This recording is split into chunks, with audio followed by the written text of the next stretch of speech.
сәлем достар, сіздермен бірге бүгін мен Нори.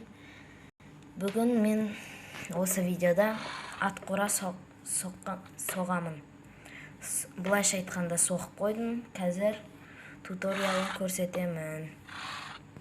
Ал бастайық ендеше, міне бірінші ішін көріп кетсеңіздер. Бұлай сәл шли фантастика емес, бұлай міне мына жаққа шөптер, міне мына жаққа аттар. Бұны ұзын қылып, осындайдан көп қып соқсаңыздар болады, или енінен созып, екі жаққа жасасаңыздар да болады. Сосын мынаны ағашпен емес, темір решеткадан істесек болады. Міне ішін айтып кетейін.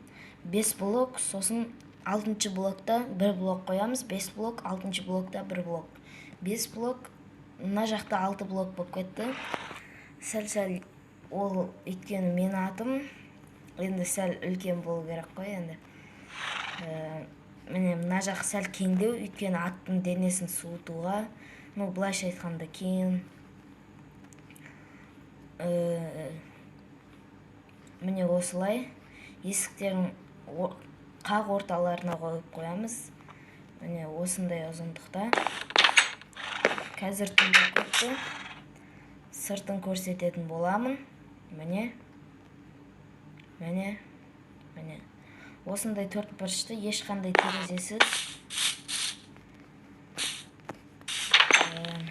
Міне ішіне кіреміз. Мына жақ ұзын. Атпен жүріп, денесін қыздыруға, немесе келген соң суытуға. Мына жер үлкен болу керек.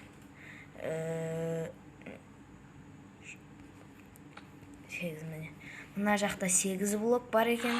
Осы 8 блокта жетіп қалады. 7 блоктан кем болмау керек. Бұл жақ, мына жақта бір ат. Мен 3 атқа ғана, бұлайша айтқанда, орташалауын істедім. Мына жаққа шөптерді қойдым, алдарына шөп қойдым. Солсын алдындағы шөп шаладымды ақыр деп атайды. Сол ақырларына шөп салып қойдым. Осылай салып, осылай шеткестеп, ортаға істесеңіздер де зор кетеді. Міне бұлай шеттегі ағашқа атты байлап қоясыздар. Міне.